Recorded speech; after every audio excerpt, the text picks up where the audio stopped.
Olá, sejam muito bem-vindos a mais um encontro do nosso Caixa Preta do Trabalho. É aqui que a gente abre as informações que normalmente você não encontra nos quadros de aviso, quadro de gestão da sua empresa, ou você que não consegue achar nas literaturas de forma mais fácil os temas de recursos humanos, né? Hoje nós vamos falar muito de carreira e cultura. É uma sequência do podcast anterior, onde nós falamos que carreira é você o dono da sua, você que tem que ter o domínio de onde você quer chegar.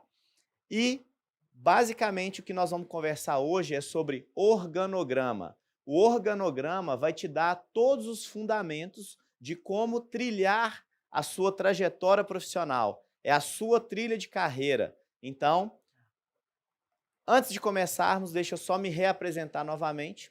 Eu sou Márcio Cruz Paulo, sou profissional da área de RH desde 2004, já passei por mineração, consultoria, indústria, hoje também empreendo no mercado da construção civil e você me encontra aí nas principais plataformas digitais, Instagram, Facebook, LinkedIn, tá aí também o meu e-mail, marciocruzpaulo@gmail.com.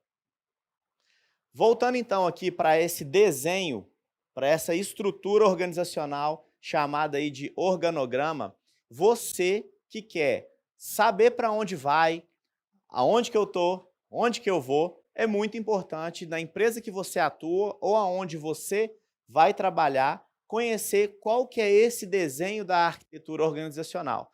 Então, se você está entrando no mercado, num cargo aí de assistente, analista, e isso aqui para você é uma novidade, é muito importante que você conheça quais são as posições existentes na sua empresa, porque é aqui que você vai saber quais são os critérios que eu preciso alcançar, treinamentos, estudo, comportamento, para poder mudar, então, de caixinha na estrutura organizacional. Se você vai querer ter uma trilha gerencial, uma trilha técnica e especializada, é através desse desenho aqui que você vai ter a noção dos caminhos a percorrer. Assim como saber qual é o maior nível que você pode chegar. Então, já estou no cargo de gerente, eu sei que acima de mim é o diretor e o dono, o presidente. E você também vai poder saber escolher se vou ficar, vou sair, vou buscar uma outra oportunidade. Brinco muito com as pessoas, né? Tem estruturas que às vezes são tão enxutas que tem aquele carinha ali que é o tal do não caga e nem sai da moita. Fica ali guardadinho, esperando a aposentadoria chegar e não dá oportunidade para outras pessoas virem aí com gás, né? Muita energia para fazer as coisas acontecerem.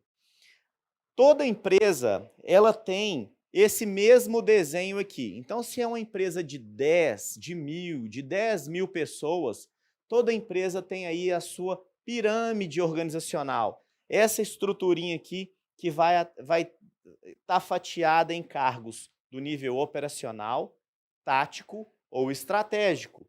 Então, para cada camada dessa, nós temos aí quais são as principais entregas, as atividades relacionadas nessa estrutura, onde, normalmente, a linha operacional está ali com as atividades mais rotineiras, as atividades mais produtivas, de entrega mesmo do produto final do negócio.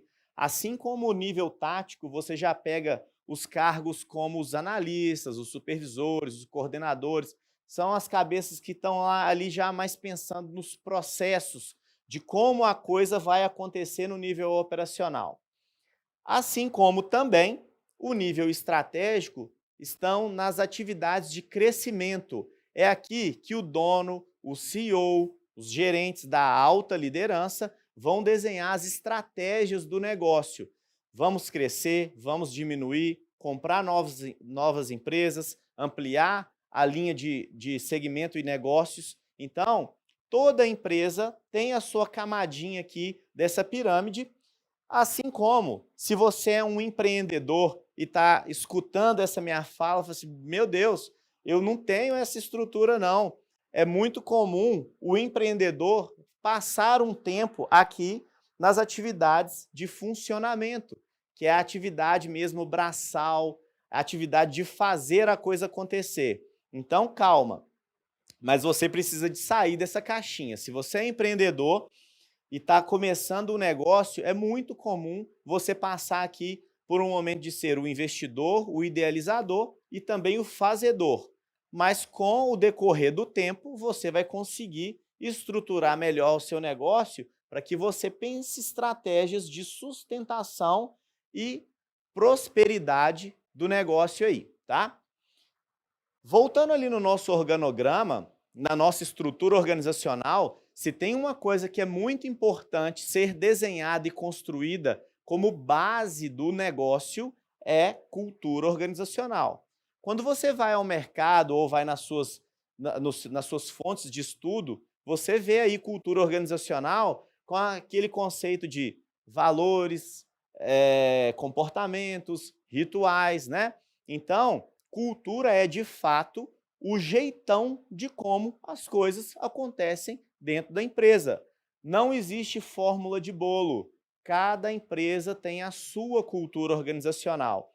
E isso é indelegável. Se você está numa posição de dono, de CEO, é aqui que define quais são os comportamentos e o jeitão das pessoas que vão trabalhar dentro do seu negócio. Isso não tem como delegar para outra camada daquela pirâmide que nós falamos. É na alta liderança que você define de fato qual é o jeito das pessoas que precisam estar ali dentro daquela estrutura, tá?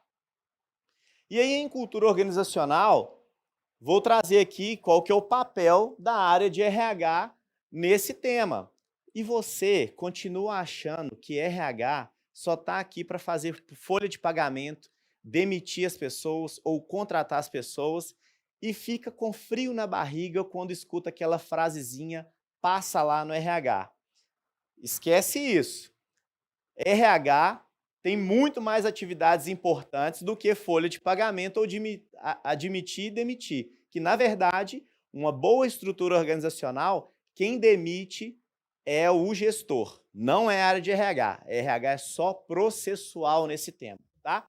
Então, em cultura organizacional, qual que é o nosso papel aí, né? Eu, enquanto profissional de RH, é fazer com que o tema espalhe pela organização, que ele circule, que todo mundo entenda quais são os valores que aquela empresa ali vai perpetuar, né?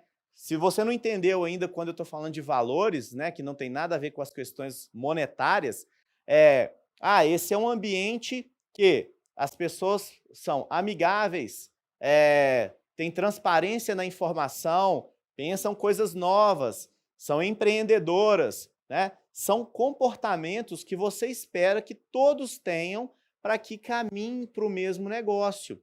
Assim como o mercado hoje está muito voltado para a diversidade, inclusão, né? Então, cada empresa tem os seus valores principais ali que precisam estar muito bem definidos, né?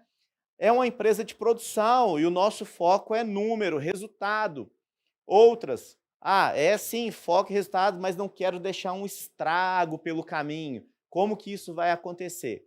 Então, são todos os comportamentos que fazem com que aquele negócio tenha fluidez, tá? E aí, para você, então, que agora aprendeu que o RH não é só um pagador de salários, eu vou mostrar aqui um pouco das atividades importantes que a área de RH comanda aí na empresa, né? Então, a área de trazer as pessoas, as políticas e procedimentos aí de remuneração, o pacote de benefícios, toda a parte educacional, de desenvolvimento das pessoas, né? Carreira está aqui também, relações sindicais, que no Brasil é algo muito forte ainda, mesmo depois da reforma trabalhista.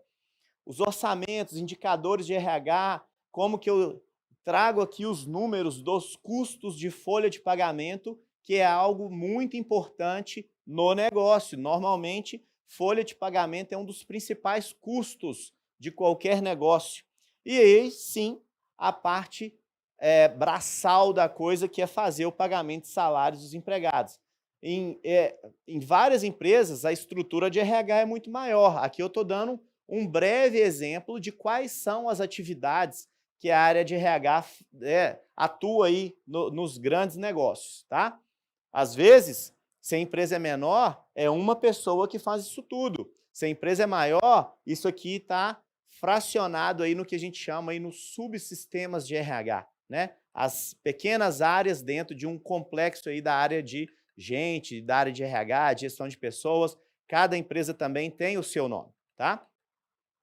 E aí, quando a gente volta então para falar do tema cultura, em RH, qual é a área, né, que é a principal apoiadora aí para poder trazer as pessoas certas? A área de recrutamento e seleção, a área de atração de pessoas. É aqui que o profissional da área de RH precisa estar muito bem alinhado quais são os comportamentos esperados e os inegociáveis que a empresa, né, tolera ou não tolera, para poder trazer as pessoas certas.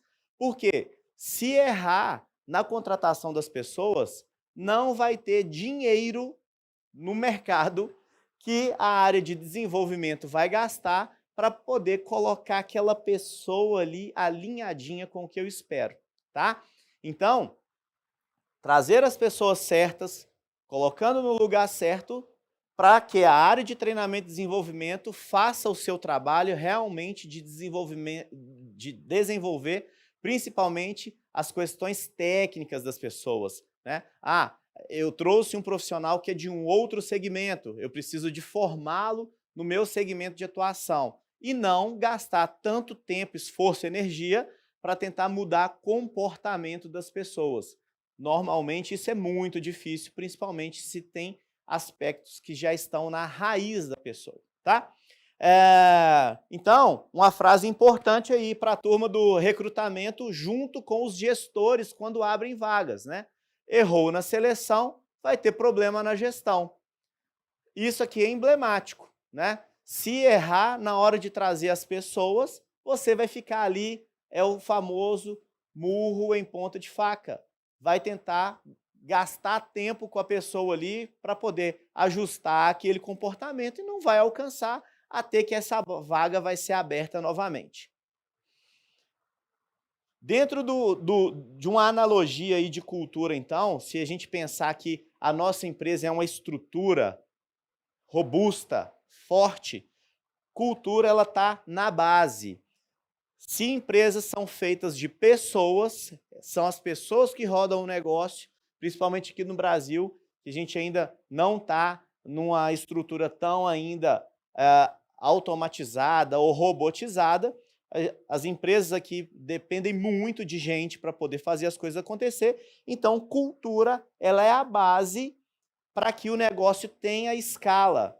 Com a cultura bem definida, aí sim você vai ao mercado buscar as pessoas, vai fazer um bom treinamento de integração, criar os seus processos, os processos de gestão, e aí sim o seu negócio vai ter escalada. Porque não existe empresa forte com cultura fraca. Isso é matemático, é como 1 mais 1. Se a sua empresa ela pode até ter um ótimo negócio, está atuando num ótimo segmento, mas a cultura é fraca, uma hora aquela conta vai chegar, tá? Se as pessoas não estão alinhadas, tudo bem, eu entrego produto e tal, mas as pessoas que estão lá não estão preocupadas com a satisfação do cliente. O cliente reclama, devolve, não tem um bom atendimento, vai perder negócio em curto espaço de tempo. Tá? Então, não existe empresa forte com cultura fraca. Alguns exemplos aqui de cultura forte, né? Todos nós já fomos aí cliente dos bancos tradicionais, e aí você chegava lá, tinha lá aquela estrutura luxuosa das agências, né? Dependendo ali do seu nível, se era um cliente mais prime. Então, o que aconteceu? O Nubank veio para quebrar todo esse conceito. O que o cliente moderno quer? Quer agilidade, quer boas linhas de crédito. Ele não está preocupado mais com aquela estrutura luxuosa. E aí o Nubank veio, então, para trazer modernidade para esse setor, com uma cultura aí de um trabalho remoto, sem tanto investimento em infraestrutura e sim investimento em produtos para os clientes, né? E aí ganhou o mercado digital no segmento de bancos. Outro exemplo forte, a Natura, que olha para o bem-estar das pessoas. E o bem-estar não só nos produtos cosméticos, mas também em trazer as mensagens de inclusão, de diversidade. E lá dentro, né, as pessoas também estão enraizadas com esses temas. A Disney, como o cliente no centro do negócio. Então, quem já foi na Disney sabe lá que se o sorvete do seu filho cair, a pessoa tem autonomia para ir lá e te dar outro sorvete sem você precisar de comprar novamente, porque o que a Disney quer são pessoas felizes lá dentro, que tenham uma excelente experiência.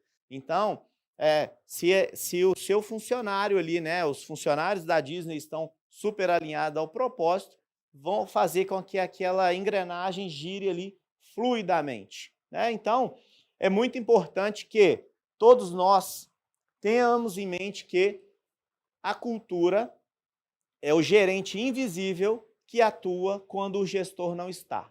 E aí você pode fazer a sua análise de qual é a cultura da empresa que você está hoje, então. Quando o seu chefe sai, é um ambiente de fofoca ou é um ambiente produtivo? As pessoas continuam ali trabalhando, buscam umas às outras e fazem acontecer? Ou tiram ali o pé do acelerador e esperam ali o gestor voltar para que os projetos voltem a rodar? Avaliem. É um ambiente de apelidos? Ou é um ambiente, de fato, onde as pessoas são mais amigáveis? Então, isso está ali na atmosfera do seu ambiente de trabalho, né? E esse gerente invisível, ele tem que estar muito bem alinhado ao propósito do negócio. Porque quando as pessoas estão alinhadas ao propósito do porquê que aquela empresa existe, o que aquela empresa faz no mercado, é aí que a gente encontra o engajamento. O engajamento é todo aquele trabalho, aquele esforço que a pessoa entrega ali ao seu negócio, ou nós, enquanto empregados, ali entregamos sem estar tão preocupado com a remuneração. Então, nós temos vários exemplos aí de engajamento e alinhamento ao propósito. Um deles é quando vamos fazer aí qualquer tipo de ação social. Você está ali sabendo que pessoas precisam ser ajudadas, você vai lá no final de semana, no feriado, à noite, de madrugada, para poder prestar ali a sua solidariedade, a sua mão de obra, doar dinheiro, sem ter nada em troca a nível remuneratório e só mesmo a satisfação do fazer. E outros vários exemplos de engajamento das pessoas, você vê aí nas questões religiosas, né? Nós temos lá no Islã as pessoas que dão a vida por aquela religião.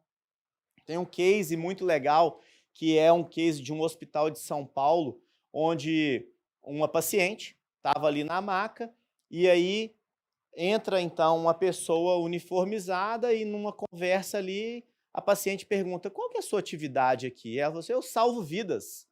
Aí a paciente, opa, salva vidas? Sim, sim. Eu sou aqui da faxina, eu vim aqui para recolher o lixo aqui desse quarto, porque se eu não cuidar muito bem dessa limpeza, nós vamos ter muitas contaminações hospitalares que podem influenciar, então, na sua sobrevivência. Isso é entender o propósito da coisa. Isso é ter pessoas engajadas no que o seu negócio quer entregar, tá? Então, quando a gente falou lá de cultura, os valores, tudo muito bem definido, bem escrito, para que você tenha pessoas entendendo o propósito e o engajamento ali daquelas entregas, né? Boas entregas. Então, recados aí, né, de como está o mercado hoje quando a gente fala aí dos conflitos de gerações. Quem é mais antigo de mercado, como eu, que hoje tenho 43 anos, por muito tempo viveu momentos onde era a empresa que tinha ali o poder da demissão ou da contratação. E aí, ela entendendo ali, não, sou uma empresa muito boa, quero gente boa aqui dentro. Isso é tradicional. Então, empresa boa demite gente ruim. E isso a gente já conhece há muito tempo. Só que as coisas estão mudando. E hoje também é muito forte isso aqui. Gente boa demite empresa ruim. Então, se você está na liderança do negócio, se você criou um negócio próprio, é muito importante que você saiba qual é o tipo de pessoas que você precisa de colocar lá dentro, alinhado ao seu propósito, à sua cultura, aos seus valores, ao seu jeito de acontecer, para que você tenha aí fluidez no negócio e não um desgaste lá com a nossa turma de recrutamento, seleção, atração, desenvolvimento, carreira, né? E você vai conseguir realmente fazer a sua empresa, o seu negócio prosperar. Muito obrigado por mais esse encontro. Novamente aqui, né, os meus canais de contato. No nosso podcast aqui do Abrindo Caixa Preta, nós vamos falar muito dos temas de cultura, remuneração, que é um tema que as pessoas não gostam de falar, né? Em muitos locais você abre ali o contra-cheque fechado, né? Aquela coisa bem ali guardadinha, 7 chaves. Carreira, principalmente num ambiente hoje em dia, onde nós temos múltiplas possibilidades de carreira, e aí você também pode contribuir com esse podcast mandando aqui no meu inbox sugestões de temas a falar, tá bom? Muito obrigado por mais esse encontro e até a próxima.